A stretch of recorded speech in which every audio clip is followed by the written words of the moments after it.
Hallo Kouga inwoners, vakansiegangers, ek's Jackie Lou en ek's terug in Jeffreys Bay. Môre aantrek op by Jolly Dolphins by die J-Bay Bash. Ek doen liedjies so 3 pikke wyne, 1 miljoen woorde wat ek hier geskryf het in Jeffreys Bay. Ek doen liedjies hoene wat ek kekkel nie en ek moet 'n pa uit die kraal uit kry om 'n varkie masker aan te hê vir die 3 varkies. Boek nou by Howler, al reën dit is onderdak. Gaan lekker wees. Ons gaan al die ou songs ook doen. Ek kan nie wag om te sien nie en ek het my merch gebring.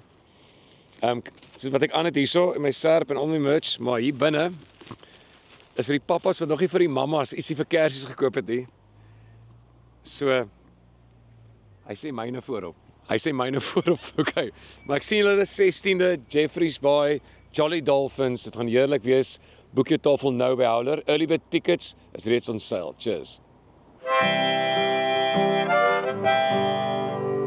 Ek sal poetry skryf oor jou mond en jou lyf. Ek sal liedjies aanmaak en sing tot jy slaap. Vanaand soen ek jou in 'n nuwe taal, vir ons gebore met 1 miljoen woorde.